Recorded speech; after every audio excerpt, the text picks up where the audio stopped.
저작권의 원천적인 범위에 따라 모든 장면, 음성, 음향, 음악이 모두 저작권에 해당합니다. 저작권자의 허용 정도는 모두 다르고 상황에 따라 달라질 수도 있습니다. 따라서 저작권자 요청이 있을 경우 영상은 완전히 혹은 일부가 삭제될 수 있습니다. 그리고 가급적 작품 내 발음을 그대로 사용하므로 표기와 차이가 있을 수 있으므로 이 점 양해 부탁드릴게요. 그럼 시작할게요. 먼저 제작에 대해서 짚고 넘어갈까요? 성광의 하사웨이는 건담의 창시자인 토미노 요시유키의 소설 베르토치카 치르도렌의 후속 이야기로 쓰여진 같은 이름의 소설을 영상화한 작품입니다. 이 소설이 발표될 당시에는 절대로 영상화를 하지 않을 것이라고 밝혔는데 2021년을 장식한 기가 막힌 작품 중 하나가 되었죠. 어떤 분은 영상미나 음향에서 좋은 점수를 주었지만 대체적으로 건담 시리즈 특유의 비슷한 플롯은 어쩔 수 없이 보는 이의 양해가 좀 필요합니다. 그리고 토미노 감독 자체가 필력이 그렇게 좋은 편이 아니라서 느닷없이 내뱉는 대사나 행동이 다소 불친절하게 느껴질 수 있습니다. 토미노 감독이 직접 손을 대면 흥행하기 어려운 부분 중에 하나입니다. 이번엔 다행히 토미노 감독이 함께 공동 작업을 하게 되어서 나름 친절한 부분을 보이게 됩니다. 넷플릭스 같은 기업으로부터 꽤 넉넉한 자금을 지원받아서 영상의 퀄리티나 시나리오의 구현에 아낌없는 투자를 할 수 있었습니다. 이런 영상과 음향을 즐기기 위해 이전 버전의 영상에서도 추천드렸듯이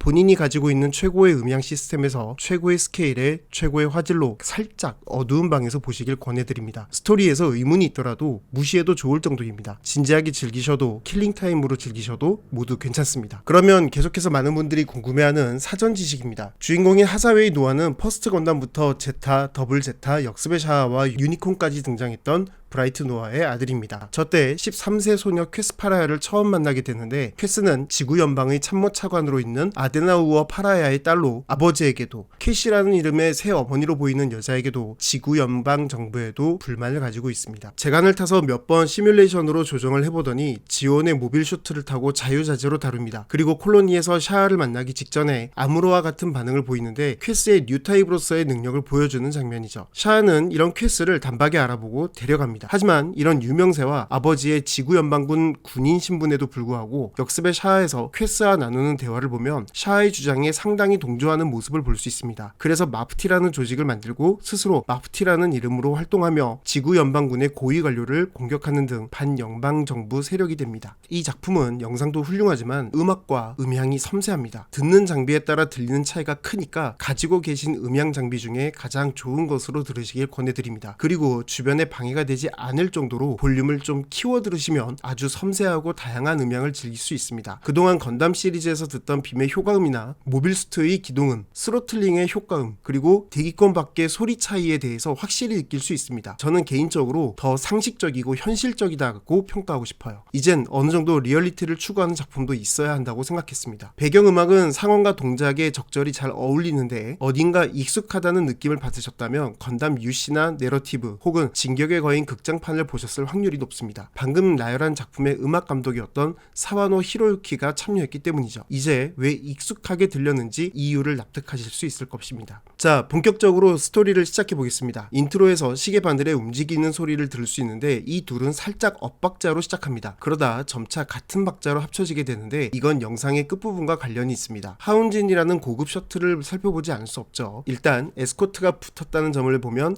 예사로운 항공편은 아님을 알 수 있습니다. 진짜 초고위층만 타는 항공편이죠. 바닥에 깔린 카펫이나 시트의 컬러, 소재 이런 것들은 모두 고급스러워 보입니다. 원리는 정확히 알 수 없지만 작게나마 바닥을 향하는 중력이 작용하는 것 같습니다. 잔이 떠오르거나 동체가 흔들렸을 때 사람들이 균형을 잃고 공중에 뜨는 점을 보면 알 수 있습니다. 아마도 바닥이나 선반에 전류가 흘러서 어느 정도 인력이 작용하게 한 것 같습니다. 그리고 시트의 여유가 상당합니다. 옆 사람과 부딪히지 않을까 신경 쓰지 않아도 될 정도로 굉장히 넓고 안락합니다. 승객들이 입고 있는 복장도 대부분 정장 차림에 헤어스타일도 제각각이지만 고급스럽다는 인상을 주고 있습니다. 이 비행기에서 식사를 다 한 건 손님 한 분뿐이라면 매력적인 스튜어디스가 말을 건 손님은 모처럼의 하운젠이니까요 라고 대답합니다. 이 말로 하사웨이는 이 비행기를 자주 탄 경험이 있음을 알려주는데 아마도 아버지 브라이트 노아 덕분일 수 있습니다. 혹은 거대 기업의 딸이었던 어머니 미라이를 둔 덕분일 수도 있고요. 그가 이 항공편을 탄 건 어떤 중대한 결심을 했기 때문인데 그건 이미 다 아시는 내용이고 결과니까 따로 해설하진 않을게요. 영상의 시작에 샤아의 반란 후 12년이라는 문구로 하사웨이가 역습의 샤아 당시 13세였다는 것을 감안하면 저 때는 25세가 된 청년 소년임을 알 수 있습니다. 그리고 하운젠에서 하사웨이의 옆자리는 원래 케네스라는 군인의 것입니다. 스튜어디스 옆을 지나며 샴페인 2잔을 집어드는 사람이죠. 저 잔은 내부가 독특한 모양을 하고 있어서 입을 대고 기울이면 중력에 관계없이 음료를 마실 수 있는 구조입니다. 그가 말을 건 상대는 기기 안달루시아입니다. 기기는 모두가 듣고 돌아볼 정도로 큰 소리로 마프티에 대해 질문합니다. 아마 그냥 예쁜 아가씨를 작업해볼 생각이었을 케네스는 당황했겠죠. 기기의 비범함이 드러나는 시작점이 여기인데 그녀는 비싼 수트 아래 가려진 케네스의 군인 신분을 한 번에 꿰뚫어 봅니다. 피부나 말투, 체형을 보면 알 수도 있을 것 같아요. 그런데 저 건너편에 있는 하사웨이가 한 컷에 잡히면서 저기 있는 사람도 같은 부류의 사람이라고 말해줍니다. 그리고 타인에게 관심이 없는 그의 성격을 파악하고 오래전에 뺐을 반지를 언급하면서 그가 이혼을 했다는 것도 알아차립니다. 이때 케네스는 정말 당황하게 되죠. 기기는 이때 살짝 매력적으로 보이려 하는 웃음을 보이는데 아마도 기기 자신은 자기의 웃는 모습의 매력과 남다른 통찰력으로 남자의 마음을 사로잡는 법을 잘 알고 이용하고 있었던 것 같습니다. 하사웨이에게도 같은 전략을 쓰는 장면이 나오니까 한번 기대해보세요. 케네스는 그런 그녀의 미소를 다소 옅은 미소를 보이며 웃지 말라고 한 건 아마 넘어갈 것만 같았던 자기 자신의 마음을 다스리기 위해서인 걸로 보입니다. 기기는 자기 행동이 소용없게 되자 곧바로 시선을 거두고 몸의 방향을 틀게 되죠. 각자의 캐릭터가 보이는 대목입니다. 하운젠이 대기권에 들어가기 전 에스코트와 헤어지고 위성이 파괴되어 있는 모습을 발견하게 되는데 마프티의 소행일 거라며 오세아니아 공역에 구멍이 났다고 합니다. 이걸 통해서 앞으로 등장할 조직은 하운젠이 우주상공을 통해서 지구로 들어올 예정, 즉 이동 경로를 사전에 알고 있었다는 것을 알 수 있습니다. 그리고 저 하운젠을 뒤따라 나타나는 저 기체는 갸프랑입니다. 원래 강화인간 이상이 조종하도록 설계되었지만 훗날 일반 파일럿도 조종이 가능하도록 변경되었다고 합니다. 그리고 지금 저 갸프랑은 테러리스트의 것이 아니라 개인 업자가 돈을 받고 운반만 해준 것이라고 하네요. 케니스는 약간 썸 타는 듯한 스튜어디스와의 대화를 하다가 수상한 그림자를 보고 밖을 확인합니다. 그 사이 해치가 열리며 총을 든 사람들이 난입합니다. 좁은 복도에서 스튜어디스를 감싸고 재빨리 몸을 피한 케니스는 소지하고 있던 권총을 장전하며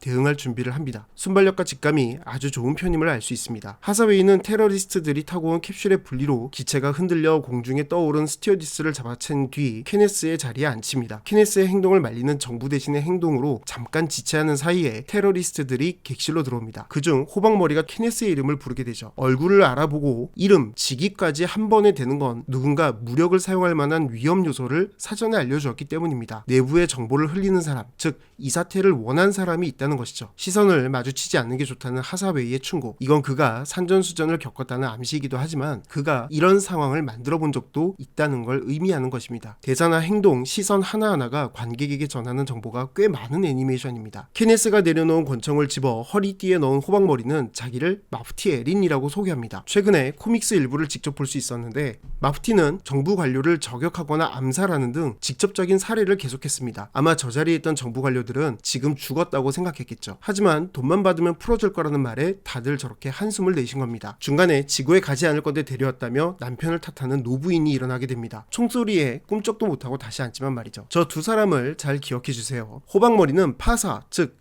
사무장에게 탑승 명단을 가지고 오라고 합니다. 하나하나 대조하는 호박머리. 이런 행동은 호박머리가 알고 있는 건 이동 경로와 경비 상태, 내부 구조, 그리고 케네스라고 하는 인물 정도뿐임을 알려줍니다. 동시에 비춰진 건 저 사람인데 그건 어떤 의미가 있는 연출이겠죠. 성광의 하사웨이가 다른 건담 시리즈와 큰 흐름이나 시퀀스는 비슷해도 좀 남다르게 느껴지는 몇몇 부분 중 하나는 이런 숨겨진 연출도 한몫합니다. 내우주 감시 대신을 보고 젊은 아가씨 옆으로 출장 왔냐는 말로 비꼬게 되는데 기기는 무언가를 보며 갑자기 웃음을 터뜨립니다. 저는 저 상황에서 호박머리의 어설픔이 좀 황당했어요. 뭘 보고 웃느냐며 보이라고 하죠. 총까지 들고 있으면 그냥 뺏으면 그만일 텐데 말이죠. 원래 소설판에서는 책을 보고 있었다고 합니다. 아무튼 보던 영상을 들어 보여주던데 동물들이 나오는 어떤 우화입니다. 아마도 하사웨이, 기기, 케네스 앞니를 보여주는 복선으로 보이는데 이야기가 원작 소설을 따를 것인지 분명하지 않기 때문에 좀 더 지켜봐야 할 것 같습니다. 기기는 마프티나비오 에린이라는 말을 듣고 그냥 여러 언어를 막 섞어 지은 것일 뿐 이름도 아니라고 비아냥거립니다. 다양한 분야에 대해서 해박한 지식을 가지고 있었고 마프티에 대한 보통 이상의 관심을 가지고 있음을 계속 보여주고 있죠. 그리고 그녀의 옆자리는 같이 예약해서 비워둔 자리입니다. 그 이유를 묻는 호박머리에게 귀찮은 벌레가 꼬이지 않기 위해서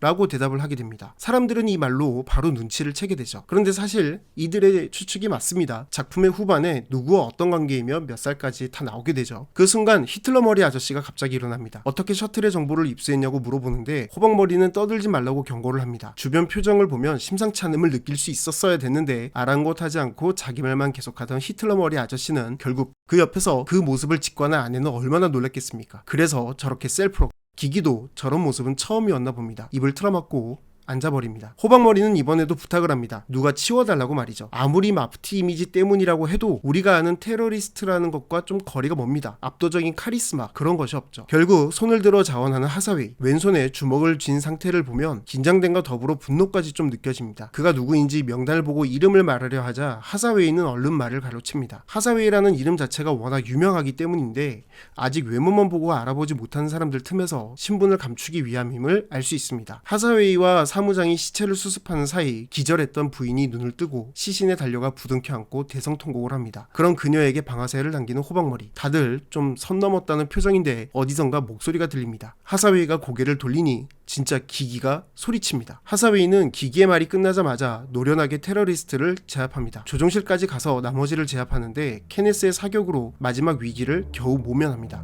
셔틀은 무사히 지상에 착륙합니다. 원래 이 셔틀은 홍콩으로 가려던 것이었습니다. 그런데 하이제킹으로 다바오라고 하는 곳에 내리게 된 것입니다. 가방을 들고 내리는 수염난 남자의 시선과 한숨을 보면 이 판을 짠 사람이 저 사람일 가능성을 한 번 더 보여주게 되죠. 탈출구에선 기기는 바람에 머리카락을 날리는데 정말 환상적입니다. 토미노 감독은 이런 연출을 지 레콘기스타에서 여주인공이 등장할 때 쓴 적이 있습니다. 그때도 여주인공 버프는 장난 아니었어요. 하사웨이를 보고 살짝 웃고 내리는 기기. 케네스는 수고하는 스튜어디스를 매너 있게 일으켜 세웁니다. 어설픈 테러리스트들이 오엠밸리라고 하는 오스트레일리아 북부에 있는 작은 지역에서 온 것 같다고 합니다. 이 오엠밸리에 대한 정보를 알고 계신 분은 찐팬 인정입니다. 이따가 밝혀져요. 하사웨이가 탈출구로 내리려 할 때 케네스는 이름을 묻습니다. 그래서 밝히는 이름 하사웨이 노아.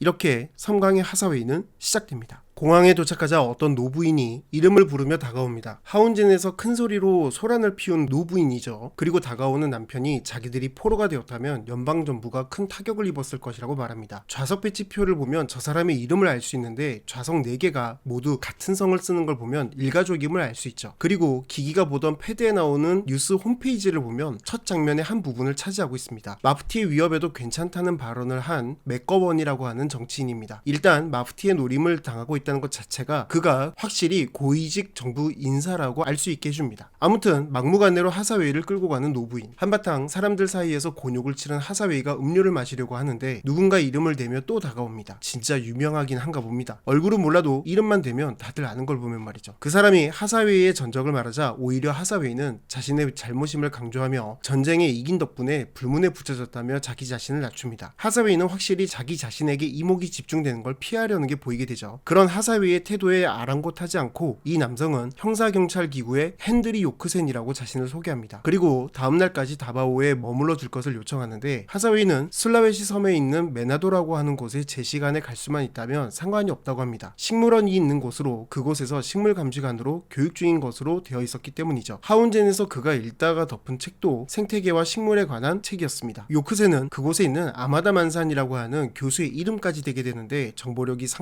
상당하다기보다는 아마 미리 관련 정보를 수집하고 있었던 것일 수 있습니다. 그래서 이 사람은 이미 짜여진 판을 연기하고 있는 게 아닌가 하는 의문이 드는 것입니다. 그는 정화가 없이는 재생도 없다라고 하는 교수의 말을 인용하며 의미심장한 표정을 짓습니다. 자기네 조직과 비슷한 이념을 가지고 있다는 말을 남기고 떠나는 요크센. 하사웨이는 맨헌터의 우두머리인가 라면서 역시 만만치 않은 정보력을 보여줍니다. 두 번의 번거로운 일을 겪고야 겨우 음료를 마시려다 보니 기다린 만큼 한 번에 들이키고 싶었는지 빨대를 빼고 잔을 기울입니다. 그러다 기기의 귀걸이가 시선을 빼앗고 기기를 발견하게 됩니다. 기기는 그를 자기와 같이 앉도록 청하는데 기기가 하사웨이에게 남다른 관심을 가지고 있음을 보여주는 대목입니다. 사실 하운젠에서만 해도 늘 남자들이 자기에게 왔는데 이번엔 그녀가 함께 앉아주었으면 하고 청하고 있는 것입니다. 그럼 이제 대화 장면을 좀 더 깊이 분석해볼까요? 하사웨이는 내리기 전에 웃어 보인 것에 대해서 묻는 것으로 시작합니다. 기기는 자신이 웃었다는 것을 기억조차 못하는 대답을 합니다. 기기에게 웃는다라는 것은 하사웨이는 아마 목적을 위해서 사용하는 수단에 불과했기 때문에 자기가 웃는 행동을 왜 했을까 하고 헷갈릴 정도였겠죠. 그녀가 미소를 수단으로 삼는 순간은 자기가 원하는 것을 얻으려는 순간이거나 자신의 처지에서 벗어나야 했던 때였을 것입니다. 하사웨이는 잠시 당황하다가 그들이 가짜인 걸 알아챈 이유를 묻습니다. 기기의 대답은 사람의 몸에 나타나게, 즉 행동거지로 알 수 있다고 이야기를 합니다. 그리고 정당한 예언자의 왕이라고 이름을 붙인 건 하사웨이 누아라는 걸 알아버렸기 때문이라고 대답하는데, 이때의 표정을 보면 맞춰서 알게 된 걸 엄청 기뻐하는 아이 같습니다. 하사웨이는 어색한 웃음과 자기를 낮추는 거짓말로 넘기려고 합니다. 하지만 기기는 오히려 도도한 표정으로 쉽게 넘어가 주지 않죠. 컵에 맺힌 물방울은 마치 당황해서 식은 땀이 났을 하사웨이를 대신하는 것 같습니다. 하사웨이는 기기가 거짓말을 알아채는 걸 알게 됩니다. 멀리 떨어진 요원들을 의식하고 난 뒤 어째서 자기를 그렇게 보았는지 다시 물어봅니다. 기기는 아주 특별한 항공편인 하운젠의 어린 나이에 탄 점, 그리고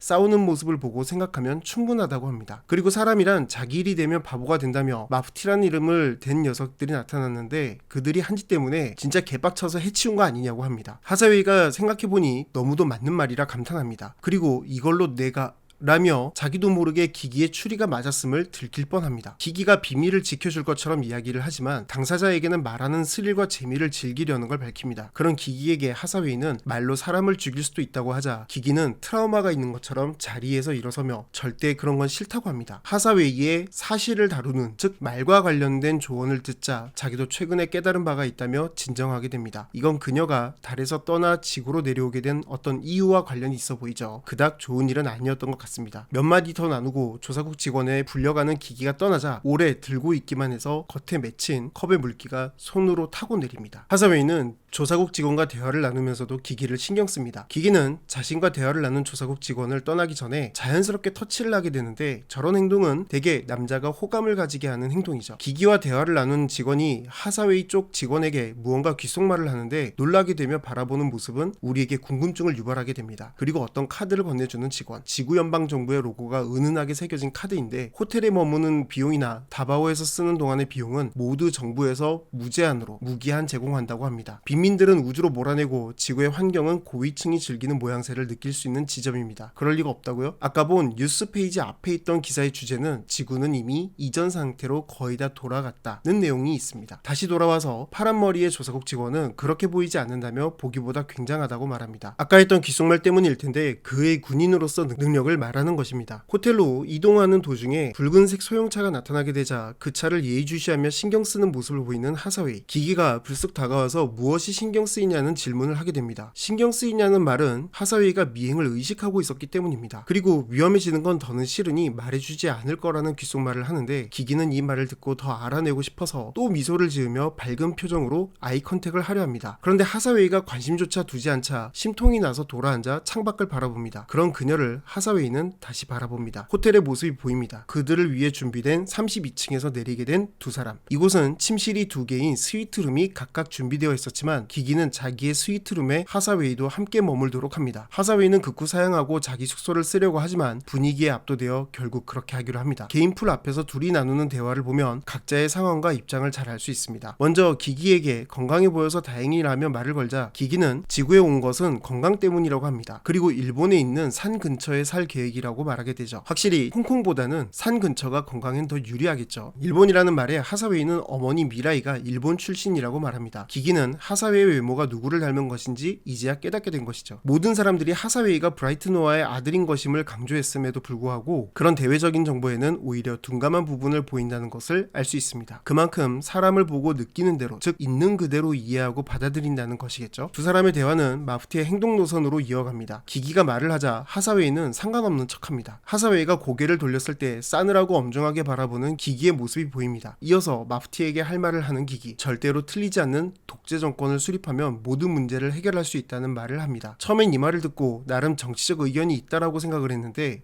좀 생각해보니까 너무 당연하고 뻔한 이야기를 너무 진지하게 해서 아직 어리긴 어리구나라고 생각하기도 했습니다. 하사웨이가 웃을 만도 하죠. 나름 진심이었던 기기는 당황하는데 그게 가능하면 그건 신이라고 하사웨이가 이야기합니다. 그러자 기기는 하사웨이에게 자기에게 신이 되라고, 다시 말해서 마프티인 당신은 할 수 있다는 이야기를 하게 된 것이죠. 그래서 뉴타입에 대한 이야기가 이어갑니다. 하사웨이는 그런 건 존재하지 않는다고 수업에서 배우지 않느냐며 다시 반문하게 됩니다. 바로 지구연방정부는 뉴타입의 등장을 부정하는 내용을 정규 교육을 통해서 사람들에게 그들에게 유리한 개념을 각인시키고 있었던 것입니다. 여기서 하나 짚고 넘어가야 할 내용은 이 작품의 타임라인입니다. 샤아의 반란 이후 건담 UC를 통해 뉴타입의 정치적 입지에 대해서 밝혀지고 건담 NT를 통해서 뉴타입과 사이코 프레임에 대한 연방정부의 태도를 볼 수 있는 과정을 겪게 됩니다. 이렇게 대중이 알지 못하는 사이에 뉴타입에 대한 인식이 바뀌어 가고 있었던 것입니다. 아무로라고 하는 뉴타입을 직접 가까이서 본 하사웨이가 그런 말을 진심으로 믿고 지지해서 꺼낸 말이라기보다는 어떤 식으로든 자신에게 대화가 집중되는 걸 피하기 위한 것임을 알 수 있죠. 실제로는 사람들이 아무로에게 걸었던 기대만큼 자신에게 기대를 걸고 있다는 걸 잘 알고 있는 마프티의 수장이었으니까요. 샤워를 하기 위해 일어서는 하사웨이는 기기가 없는 것처럼 편안하게 쉴 것이라고 하고 떠납니다. 기기도 그럴 예정이라고 말을 한 뒤 하사웨이가 샤워를 하는 사이 다시 풀로 뛰어가 놀기 시작합니다. 방에 들어온 하사웨이는 짐가방을 열어 가느다란 실을 확인합니다. 누군가 가방을 열었는지 확인하는 트랩이죠. 그래도 손가락이 들어갈 정도의 틈이 생기니까 가방을 열어서 테두리를 확인하고 속까지 확인합니다. 그가 이런 행동을 하는 건 아까 차량에서 보인 태도와 이어지는 이유일 것입니다. 감시나 감청을 경험했거나 미행을 당하였거나 혹은 자기가 그런 행동을 해본 적이 있기 때문에, 그리고 그럴 만한 위치에 있기 때문에 주의하는 것이죠. 아마 숙소 위치가 바뀌고 기기의 스위트룸에 갑자기 머물게 된 것도 도청이나 감시에서 벗어나기 위한 나름대로의 적절한 결정이었을 수 있습니다. 샤워를 하고 나와 오웬밸리를 찾는 하사웨이입니다. 저곳은 오스트레일리아 북부에 있는 곳인데 하사웨이는 모르는 장소입니다. 그러면 하이제킹을 했던 그들은 마프티의 멤버가 아니라는 말이 되게 되죠. 그리고 그만큼 연방정부에 불만을 가진 이들이 많다는 이야기입니다. 사실 저 오웬밸리 지명에는 비밀이 하나 있습니다. 아까 찐핀 인정이라고 했죠. 원래 오웬펠리입니다. 연방정부의 공무원에 의해서 P가 B로 바뀐 것이죠. 그런데 워낙 방대한 지명 탓인지 방만한 탓인지 오타가 수정되지 않은 채로 저대로 쓰이고 있었던 것입니다. 실제로 오웬펠리라고 검색하시면 오스트레일리아의 북부에 있는 지명을 같은 위치에서 확인할 수 있습니다. 참고로 술라웨시라는 섬도, 메나도, 즉 마나도 역시 실제 지명입니다. 건담 시리즈는 지명을 찾아보면서 지정학적인 이해를 함께 이해하면서 보시면 그 재미도 쏠쏠합니다. 약간의 해프닝이 있고 나서 퀘스와 같은 타입인지 궁금해하는 하사웨이의 모습에서 기기에게 끌리는 하사웨이의 마음을 읽을 수 있습니다. 식물원에 도착한 하사웨이는 시선을 마주치지는 않지만 누군가와 미행까지 확인하며 대화를 나눕니다. 그러다 하운젠에서 읽던 공중환경 식물학 책을 권합니다. 그리고 의미심장한 이야기를 하게 되죠. 시간은 정해져 있다며 변경할 수 없다고 합니다. 저도 코믹스 일부를 읽어서 알게 된 내용이지만 하사웨이는 이미 애너하임 일렉트로닉스 공장에서 크시 건담을 본 적이 있습니다. 그리고 이 크시 건담을 자기가 수령하기를 원했던 것이죠. 이라무에게 전하면 되냐는 말과 함께 미에샤가 책을 건네봤습니다. 그리고 오웬밸리에 대한 정보를 전해주는데 이곳에 3만 명 이상이 모여있다고 말해줍니다. 하사웨이는 자신들의 활동의 결과라고 생각합니다. 이 말에서 하사웨이는 마프티로서의 성공과 승리보다는 자신의 활동으로 일어날 반정부 활동 그리고 인류의 혁신을 기대했다는 것을 알 수 있습니다. 실제로 연방정부가 무너지는 것은 우주세기 220년이니까 그때까지 벌어지는 F-91에 등장하는 코스모 바빌로니아 사건, 또 V건담의 배경이 되는 잔스칼 전쟁으로 이어지는 활동이니 의미 없는 활동은 아니었다는 걸 인정할 수밖에 없습니다. 둘의 대화 중에 나오는 크와크 살바라고 하는 사람은 마프티의 배우 인물입니다. 하사웨이가 식물원에서 식물 감시관으로 훈련받은 적이 있었던 건 사실입니다. 그 이유는 퀘스를 자기 손으로 죽인 것에 대한 트라우마를 치유하기 위해서였는데 크와크 살바를 만나게 된 건 바로 이 시점이었습니다. 그를 통해 반정부 활동을 결심하게 되고 마프티나비오 에린이라는 이름을 정하게 됩니다. 그리고 또 다른 남자가 등장해서 케네스와 새로 도착한 신형 모빌수트에 대한 정보를 줍니다. 그리고 이들이 식물원에서 나오게 되죠. 이들이 이동한 곳은 시내의 허름한 상점입니다. 이곳에서 어떤 의미가 담긴 손짓으로 카드를 가볍게 두드리는 누군가를 볼 수 있죠. 컴퓨터 화면이 어떤 화면에서 게임 화면으로 바뀌는 것을 보면 이전 화면이 무언가 중요한 것임을 알 수 있습니다. 아마도 이 카드에 어떤 기능이 있는지 어떤 원리로 작동하는지 분석하기 위한 것인 것 같은데 적어도 위치 추적이 가능한지까지는 확인한 것 같습니다. 그 다음 대화에서 연방정부들의 고관들이 세금을 어떻게 쓰는지에 대해 비아냥거리는 말을 하게 되는 남성, 이에 대해서 하사웨이 앞에서 말조지 말하며 미에샤는 화를 냅니다. 하사웨이를 염두에 두고 한 행동일 수 있는데 그녀는 그녀는 하사웨이를 마주할 때 가장 밝은 표정을 짓습니다. 이어 간단한 간식을 먹으며 대화를 나눕니다. 하사웨이의 바지만 봐도 공기가 많이 습하다는 것을 알 수 있죠. 그리고 다음날 작전에 대해서 이야기를 나누는데 하사웨이의 본심을 볼 수 있는 대목이 나옵니다. 작전에 대해 이야기를 하다가 자기 이름에 대해서 언급하게 되는 시점이 있죠. 자기 자신을 위장하기 위해서 하사웨이 노아라는 이름을 남기려 하지만 어쩌면 과거의 자신에 대한 약간의 흔적 같은 걸 남기고 싶었는지 모릅니다. 다른 이름으로 완전히 바꾸기 전에 예전의 이름을 되돌아본다는 건 자신의 정체성을 어디에 두고 있는지 알 수 있는 대목입니다. 마치 제가 이 채널 이름으로 다시 돌아온 것처럼 말이죠. 그러다 갑자기 긴장한 일행들. 이유는 장갑차에 방어구를 착용한 사람들이 나타났기 때문인데 헌터라고 합니다. 사냥꾼처럼 불법 체류자들을 잡아들이는 사람들입니다. 그리고 이름값을 하는 것처럼 무장 상태와 탑승 자세를 보면 어떤 스타일인지 알 수 있죠. 거주 허가서를 확인한다면 어떤 남녀에게 다가가는데 그 남녀들 역시 긴장한 기색이 역력합니다. 거주 허가서가 있어야만 지구에 머물 수 있도록 통제되고 있었고 이들의 결정 여부에 따라서 처우가 달라질 수 있었다면 사람들이 눈치를 보는 건 당연할 수 있겠죠. 강제 소환된 경험이 있는 하사웨이의 일행들은 서둘러 자리를 떠납니다. 검문 중에 갑자기 도망치는 사람도 보이지만 하사웨이는 아버지의 지휘 덕분인지 크게 두려워하지는 않는 모습입니다. 기념품을 산 것처럼 행동하기 위해서 시계를 몇 개 삽니다. 계산하는 동안 헌터들의 행동을 내버려두는 마프티에 대한 불만을 듣게 됩니다. 그리고 바라보는 아이의 눈을 보며 하사웨이는 그 말을 무겁게 받아들였을 것입니다. 가게를 나서자 착지 않은 재간이 등장합니다. 우주에서 자세를 제어하는 노즐 부분을 막고 부분적으로 커스텀하여서 새로운 컬러로 도색을 한 모습입니다. F91에서도 등장하는 기체이기 때문에 신뢰도가 높아서 여러 버전으로 일부 옵션을 조정하여 사용되는 모습으로 볼 수 있습니다. 착지하는 모습을 보면 기체의 충격을 최소화하려는 건 볼 수 있지만 착지하는 곳에 사람이나 차량이 입을 수 있는 피해는 별로 신경 쓰지 않는 것 같습니다. 그리고 곧이어 고관부에 탄 헌터가 기총을 쏘게 되는데 건물을 향해서 사격을 합니다. 아까 도망친 사람들이 있을 법한 장소일 것으로 보이는데 수색을 하고 직접 체포를 하는 것보다 그냥 쏴서 뚫고 부시고 죽이는 간편한 쪽을 선택하는 것 같습니다. 이런 모습에 하사웨이가 군대 행세를 한다며 황당해했던 것이죠. 택시를 타고 나서도 헌터에 대한 이야기는 이어집니다. 택시기사도 마프티의 행동에 대해 궁금합니다. 헌터들을 왜 내버려 두는지, 왜 모두 지구를 떠나라는지에 대해서 말이죠. 영상에서도 알 수 있듯이 다바오의 바다는 깨끗하고 환경도 좋습니다. 일단 하사웨이는 숲이 점점 줄어들고 생선도 덜 잡히지 않는다는 점을 지적하는데 택시기사는 섬 사람들 정도면 먹고 살 정도가 된다고 합니다. 다시 말해서 기업적으로 대량 생산을 한다는 것에는 부족할지 몰라도 인간이 생계를 이어가는 것 자체에는 문제가 없을 정도라는 걸 알 수 있죠. 하사웨이는 아직 거기까지는 보지 못한 것입니다. 그래서 마프티는 1000년 뒤의 미래를 내다본 것이라 하지만 택시기사는 호탕하게 웃어버립니다. 당장 거주 허가서를 얻기 위해서 뇌물 바칠 걱정도 벅찬데 이미 자기들이 죽어서 없을 미래를 걱정하는 이런 모습을 보게 되면 어이없었겠죠. 이 대화에서 하사웨이, 마프티는 또 다른 딜레마에 빠지게 됩니다. 지난 버전 영상에서 이 택시 인테리어에 대해서 아저씨는 센스쟁이라면서 놀라워했는데 다시 만들면서 좀 다르게 생각이 들었습니다. 일단 이 아저씨는 이가 없어요. 그런데 인테리어에는 비용을 꽤 들였습니다. 물론 아저씨의 가치관과 연관이 있을 수 있지만 건강과 삶의 질에 직접적인 연관이 있는 치아 치료에 비용을 쓰는 것보다 인테리어에 신경을 쓰는 것은 두 가지 이유로 생각했습니다. 그럴 만한 돈과 의료시설이 없거나 당장의 만족을 더 선호하는 스타일이 아닐까 말이죠. 이 두 가지 경우 모두 환경이 그다지 녹록하지 않다는 공통점은 남습니다. 따라서 지구에서든 우주에서든 빈민은 상당히 존재한다는 걸 알 수 있습니다. 그리고 운전석 뒤에 나오는 스크린에 나오는 영상은 이 세상은 아직 문제가 많다는 문구가 나옵니다. 우리가 이 행성에게 무엇을 해야 하는가에 대한 질문도 하고 있습니다. 연방정부가 대대적인 홍보를 통해서 인류가 지구를 떠나야 하는 이유, 즉 자기들이 인구를 통제하는 이유를 확인시키고 있었던 것입니다. 다시 호텔로 돌아온 하사웨이는 조사국 직원의 메시지를 확인하고 자기 방의 한 구석에서 식사를 합니다. 창밖에서 쉽게 보이지 않는 곳에서 식사를 하는 그는 정말 작은 것 하나하나 방심하지 못하고 있었습니다. 그런 그에게 영웅님은 이런 곳에서 식사를 하냐며 케네스가 말을 겁니다. 그리고 뒤이어 나타난 기기는 보란듯이 케네스의 팔을 붙잡고 자기를 버리고 가버리는 바람에 혼자가 되어서 케네스를 불렀다는 걸 말합니다. 그러면서 케네스는 바빠도 친절하게 왔다는 점을 강조하고 자기 방으로 옷을 갈아입으러 갑니다. 정말 유치하지만 너무 티가 나는 말과 행동이죠. 같은 스위트룸에 머무르는 것에 부러워하는 케네스에게 하사웨이는 두 사람의 행선지를 묻습니다. 케네스는 알려주지 않을 거라며 하사웨이에게 지기 싫어서 작업을 걸지도 모른다는 말로 하사웨이를 도발합니다. 하사웨이는 상관없다고 말은 하지만 표정은 불편한 심기를 잘 드러냅니다. 케네스는 잠깐 내일 일정을 이야기하고 샤하의 반란 때 13세의 어린 나이에 일기를 격추한 하사웨이의 이야기를 꺼냅니다. 뒤돌아와서 과거 이야기를 꺼내자 하사웨이는 식사를 멈추고 아버지가 곤란했었다는 말로 돌립니다. 케네스는 군의 허술함,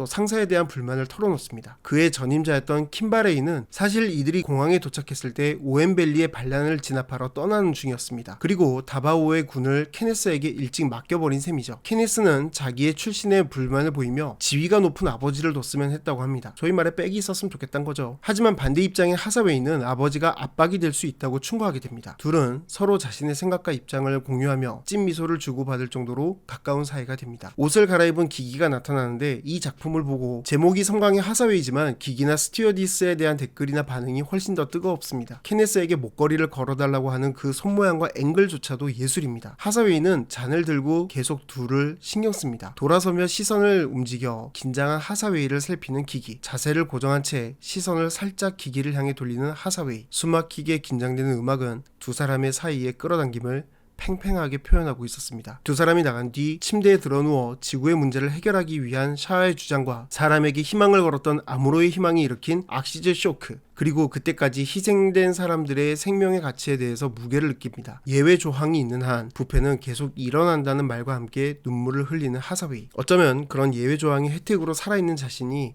신념을 위해 죽어간 용기 있는 자들에 비해서 비루해 보였을지 모릅니다.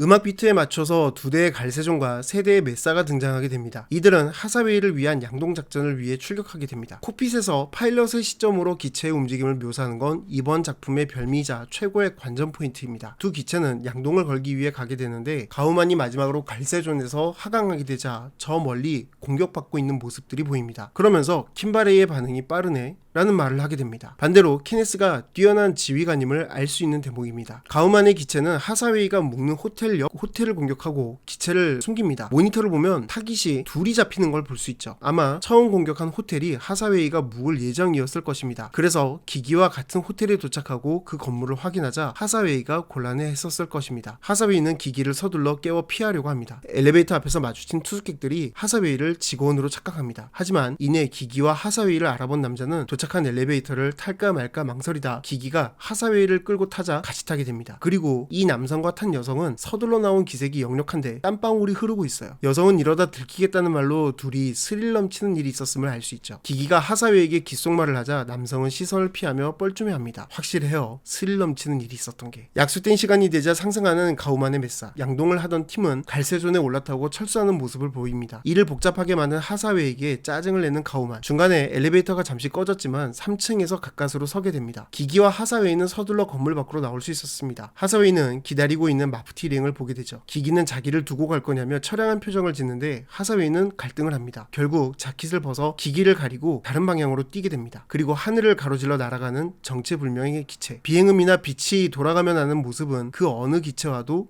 다릅니다. 다시 말씀드리지만 저희 집 장식장에 하나 있어요.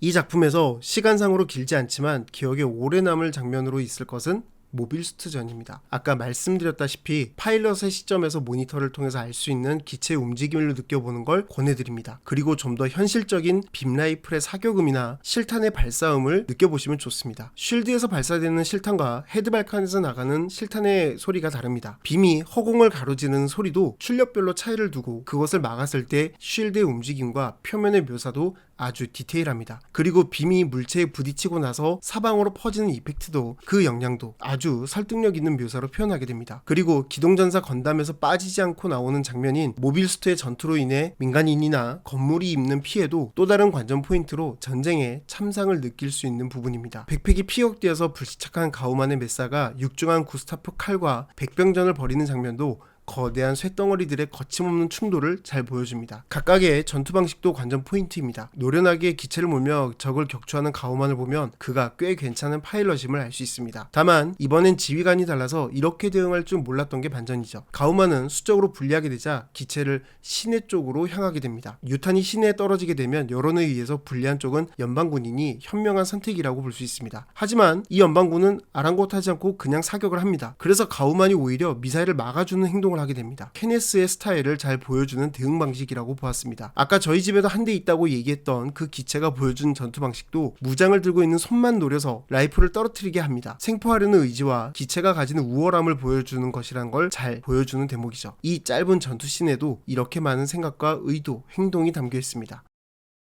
기기는 건물에 맞아 폭발을 일으킨 빈 공격으로 쓰러집니다. 눈을 뜬 채로 패닉 상태에 빠져있지만 가방만은 꼭 쥐고 있죠. 자기가 가진 가방 중에 제일 비싼 가방일 것입니다. 그리고 가방을 목숨처럼 여기는 저 태도는 기기의 출신이 여유로운 배경이 아니었다는 걸 알 수 있습니다. 하사웨이는 기기를 들다시피 하며 도망칩니다. 그러다 주변 빌라로 숨어든 두 사람. 기기는 아직도 패닉 상태입니다. 그녀가 패닉 상태인 것은 다른 작품에서 힌트를 얻을 수 있습니다. 유타입이나 그에 준하는 사람들은 다른 사람들의 감정을 가감없이 느끼는 특징이 있습니다. 예를 들어 퀘스는 첫 전투에서 전장에서 죽어가는 사람들의 아픔을 그대로 느껴서 숨쉬기 곤란해하며 괴로워했습니다. 아무로는 케라가 죽게 되었을 때 엄청난 고통과 슬픔을 느끼며 핀판넬을 자기도 모르게 움직이게 되었습니다. 바나지 링크스는 마리다가 죽게 되었을 때 심장 부분을 움켜쥘 정도로 고통을 느낍니다. 아마 같은 맥락에서 기기가 다바오 전투로 죽은 사람들에 대한 감정을 느끼고 있었기 때문에 저렇게 패닉 상태에 빠진 것으로 보입니다. 하사웨이는 기기를 버리면 간단한 일이었지만 그렇지 못하고 그녀가 느끼는 공포와 두려움에 공감해서 손을 꼭 쥐고 몸을 포개게 된 것입니다. 이내 구스타프 칼의 착지로 균열이 생긴 건물에서 빠져나와 도망치다가 근처의 가우만의 메사가 다른 구스타프 칼과의 싸움을 벌이는 곳에 휘말리게 됩니다. 서로의 빈 공격에 이리저리 튀는 불꽃들로 일어난 불에 기기가 들고 있던 가방이 떨어져 타들어가자 기기가 필사적으로 꺼내려 합니다. 하사웨이는 가방을 집으려는 기기를 들어 세워서 뛰라고 합니다. 얼마 뒤 가우만의 기체가 또 다른 기체의 공격을 받아 치명적인 데미지를 입고 추진제가 마치 불꽃놀이처럼 사방으로 퍼져나가며 두 사람은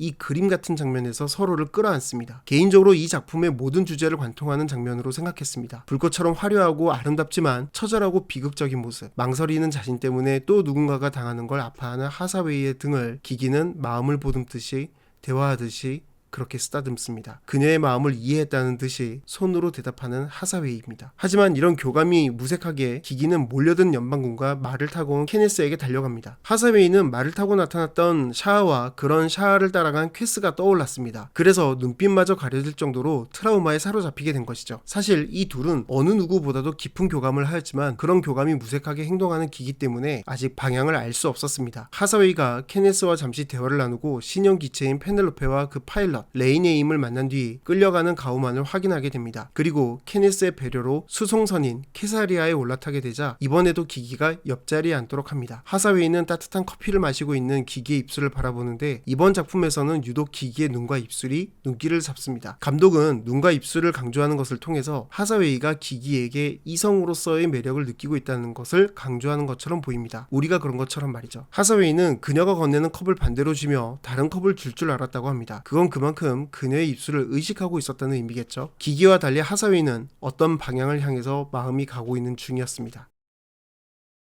날이 밝고 군에서 구한 옷으로 나름 괜찮은 코디를 한 기기입니다. 자기가 어렸을 때부터 익숙한 스타일링을 했을 것이라고 생각하면 역시 어려운 형편에서 자랐을 것이라고 생각해 볼 수 있습니다. 건담 유시의 미네바만 해도 평소 행동에서 무엇을 보고 배우며 자랐는지 티가 많이 나는 편이었죠. 식사를 위해 모인 세 사람, 이들의 대화를 보면 알 수 있는 캐릭터의 성격이 꽤 많습니다. 먼저 케네스는 신화에서 부대 이름을 짓습니다. 그건 평소 신화나 미신 같은 초월적인 존재를 믿거나 그와 같은 존재가 되고 싶다는 평소 열정과 야망이 가득한 인물이라는 것을 알려주게 됩니다. 그래서 결과 위주의 행동이나 결단을 내리는 과감한 성격을 가지게 된 것입니다. 심지어 대놓고 기기와 같이 밤을 보내자는 말까지 하게 되는데 그 이유는 자기에게 행운을 가져다줄 여신으로 여기기 때문이라는 미신 같은 믿음 때문입니다. 하사웨이는 케네스의 노골적인 요구에 싫어하는 내색을 하게 되죠. 케네스는 하사웨이의 반응을 보고 기기를 탐내는 남자가 여기 또 있다고 말합니다. 기기는 하사웨이가 자기에게 알게 모르게 가진 호감을 이제야 알았는지 똑바로 쳐다봅니다. 케네스가 부하에게 보고를 받고 지시를 하는 사이에 두 사람이 시선을 마주치지만 하사웨이는 놀라서 시선을 피합니다. 그런 그의 남다른 반응에 좀 짜증난다는 듯이 눈살을 찌푸리는 기기. 하지만 케네스에게 달고 다른 어른 말투가 싫다며 식판을 들고 일어나 나갑니다. 일단 하사웨이의 모호하지만 지금껏 보지 못했던 그런 태도가 좀 더 끌렸나 봅니다. 그리고 하사웨이와 케네스가 식당에서 헤어지기 전에 나누는 대화는 원작대로라면 아주 중요한 결말의 복선이 됩니다. 꼭 본편에서 확인해 보시길 권해드립니다. 하사웨이는 조사국과 군의 조사에 응한 뒤 떠나게 됩니다. 떠나기 직전 케네스의 대화에서 눈여겨볼 점이 있는데 먼저 두 사람의 정보 차이입니다. 하사웨이가 기기에게 직접 들어서 알고 있는 점은 홍콩의 아파트는 기기가 아직 가본 적이 없고 실제 목적지는 일본의 산 근처라는 것입니다. 하지만 케네스는 조사를 통해서 홍콩의 아파트에 대한 점만 알고 있고 나머지 계획에 대해서 모르고 있었습니다. 그래서 하사웨이는 그녀가 입이 무거운 편인 게 아닐까 하고 생각합니다. 이 정보 차이를 케네스는 기기와의 대화를 통해 알게 됩니다. 기기가 펜을 이리저리 돌리며 서류를 쓰게 되는데 행선지를 홍콩으로 알고 있다며 뒷조사를 하는 걸 털어놓는 케네스입니다. 그리고 기기가 하운젠에 탈 수 있었던 건 바운데노땡이라고 하는 백작 덕분임을 알게 되었다며 어떤 사이인지 그와 친인척 관계인지 묻습니다. 이때 기기는 자기가 백작의 내연녀라는 것을 밝히게 되죠. 80세가 넘은 노인의 내연녀가 될 수밖에 없었던 것은 말 그대로 그런 선택을 할 수밖에 없는 절박한 환경 때문이었을 것입니다. 비난에 익숙했을 기기는 당황하는 케네스를 뒤로하고 떠나려 하자 케네스는 그래도 기기가 행운의 여신 같은 존재라며 남아주기를 요청합니다. 작은 미진도 믿는 게 전쟁에 나서는 군인의 심정이라는 말을 하자 기기는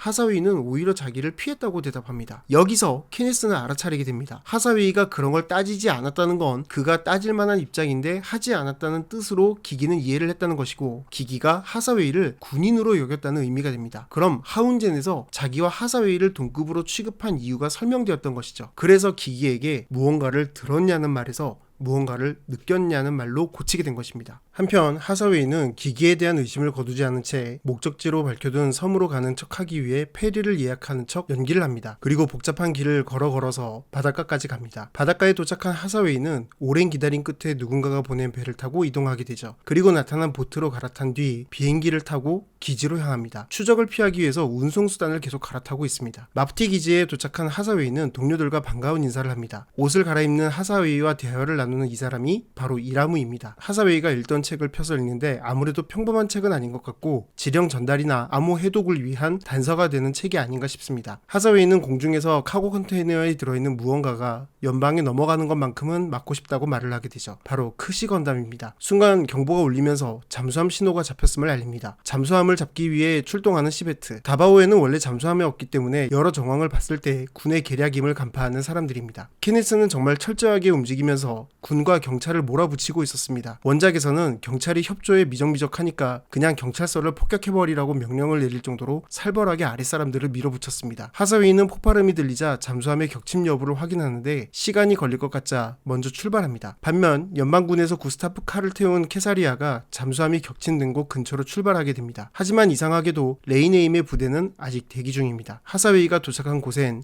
무언가 물 위에 떠 있습니다. 돌아온다는 보장이 없다는 메카닉의 말에 에메랄다가 무언가 탁 걸리는지 멈춥니다. 아마 비슷한 작전으로 연인을 잃지 않았나 하는데 미리 준비하고 있던 듬직해 보이는 레이몬드에게 하는 하사웨이의 말이나 그가 혼자 중얼거리는 말로 보아 에메랄다의 연인과 친구였을 것 같습니다. 아무튼 에메랄다에겐 공포스러운 작전일 수 있다는 걸 알 수 있죠. 케네스는 하나씩 정보를 수집하면서 수상한 움직임을 알아차리게 됩니다. 그리고 최종 확인을 위해 포로로 잡힌 가우만을 저렇게 험하게 다룹니다. 기절까지 했다가 눈을 뜬 가우만은 모빌수트에 타고 있었습니다. 바로 페넬로페였습니다. 레이네임이 케네스의 명령에 따라 가우만을 인질로 쓰려고 데려왔는데 진짜 케네스의 성격이 보이는 처분이죠.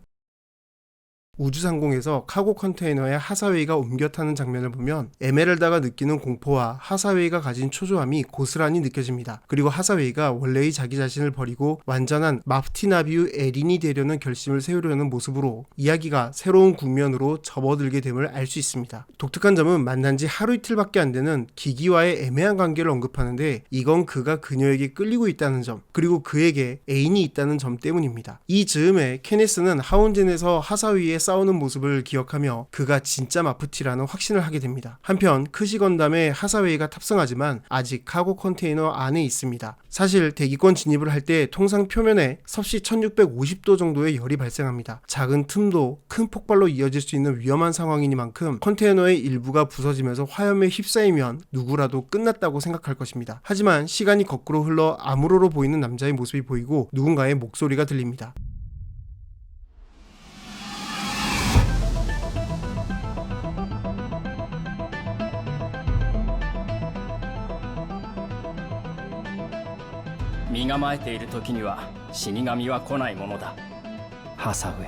하사웨이가 정신을 차렸을 때 아직 카고 컨테이너는 멀쩡합니다. 시선을 돌린 쪽에서 페넬로페의 빈 공격이 날아듭니다.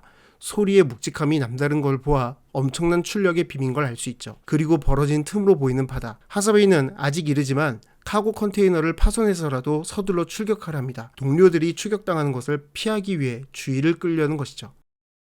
컨테이너를 부수고 나온 하사웨이는 페넬로페의 빈 공격을 2번이나 피합니다. 노련한 가우마는 추격하면 노려진다며 포기하라 했지만 어린 레이네임은 무시하고 추격하다 공격을 받게 됩니다. 이 전투씬에서 꼭 음량을 높여서 즐겨보시길 권해드립니다. 제가 내내 음향과 음악에 대해서 칭찬을 아끼지 않았는데 이번 편에 나오는 2번의 모빌수트 전투씬은 특히 그러합니다. 그리고 파일럿마다 성향에 따른 기량 차이를 눈여겨보시는 것도 또 다른 관전 포인트입니다. 계속 공격을 퍼붓는 레이네임과 효율적으로 무기를 운영하는 하사웨이, 그리고 레이네임 옆에서 조언을 하는 가우마는 각자의 숙련도 차이를 잘 보여줍니다. 그리고 페넬로페가 미사일을 발사할 때 자세히 보면 발을 앞으로 뻗습니다. 저렇게 하면 다리의 파츠 때문에 감속하는 효과가 발생하는데 아마도 크시가 제대로 성능을 보이지 않아서 속도를 줄여도 괜찮다고 생각했거나 풀 스로틀링을 하게 되면 조준하기에 벅차기 때문에, 즉 감당하기 어려워서 저렇게 속도를 제어하면서 미사일을 발사했을 수 있습니다. 아직 기체를 완전히 제어한다는 느낌보다는 기체의 스펙으로 찍어 누르겠다는 느낌이 좀 강한 컨트롤을 보입니다. 반면 하사웨이는 기체 움직임을 최소화하면서 기체를 유연하게 다루는 모습을 보입니다. 가만히 멈춰서서 기다렸다가 공격을 받아내거나 미사일을 피하기 위해 마치 코브라 기동처럼 운용한다거나 순간적인 가속과 각도가 확연하게 눈에 띄도록 진행 방향을 트는 기동을 보입니다. 그리고 인질로 잡힌 가우만을 돌려받기 위해선 어린 파일럿을 자극하는 말로 스스로 돌려주도록 만들게 하죠. 구스타프 칼을 상대할 때도 모든 기체를 다 격추하느라고 시간을 쓰지 않고 한 대는 팔을 잡아서 끊어버린 다음 어쩔 수 없이 다른 기체가 도와주도록 만들었습니다. 그리고 수송기인 캐사리아를 빔 한 발로 2대를 잡아 제거하는데 이로써 해수면에 떨어진 보급품을 수거하는 팀을 지원함과 동시에 많은 구스타프 칼이 어쩔 수 없이 주변 섬으로 퇴각하게 하는 일석이조의 전술을 구사합니다. 마지막으로 빔 라이플을 이용해 격추된 것으로 위장하여 페넬로페에게 미사일 공격을 퍼붓습니다. 레이네임은 기체를 뒤로 몰며 미사일을 하나하나 요격하는데 요령이 있다기보다는 근면성실한 초보의 느낌이 좀 많이 납니다. 설명을 위해서 진행 순서에 상관없이 모아서 보여드렸기 때문에 전투씬은 직접 확인해 보시기 바랍니다. 절대 후회하시는 일은 없을 겁니다. 전투의 결과는 매너 있는 탐색전이었다, 이런 느낌입니다. 케네스는 식당에 있는 기기를 찾아옵니다. 말을 건네다 유리에 비친 자신의 헝클어진 모습을 보고 머리를 다시 만지게 되는데 다 잡은 걸 놓치게 된 것이 분해서였는지 모르겠습니다. 어쨌든 성격 탓은 맞는 것 같아요. 기기가 하사웨이가 남겨두고 간 기념품 시계를 들고 건전지를 넣어 작동시키자 시간은 오전 6시가 다 되었음을 알려줍니다. 긍정적인 분위기가 물씬 풍기는 배경음을 따라 무사히 돌아온 마프티 멤버들이 보이고 하사웨이의 연인 캐리아가 그를 맞이합니다. 아마 트라우마를 극복하는 과정에서 만났을 그녀는 하사웨이에게 편안하면서 배려심 넘치는 여자였을 것입니다. 하사웨이가 웃는 모습은 해맑기 그지없습니다. 기기는 폐허에서 건진 짐을 차에 싣습니다. 그리고 며칠 더 남기로 결정하죠. 건담 시리즈 중에서 가장 비극적이라는 섬광의 하사웨이. 이제 이 세 사람은 어떤 결말을 맞이하게 될까요? 원작대로일지 아니면 독자적인 결말일지 기대됩니다. 총 3부로 기획된 섬광의 하사웨이. 지난 리뷰보다 좀 더 재밌게 보셨으면 좋겠습니다. 그러면 다음 리뷰도 기대해주세요. 끝!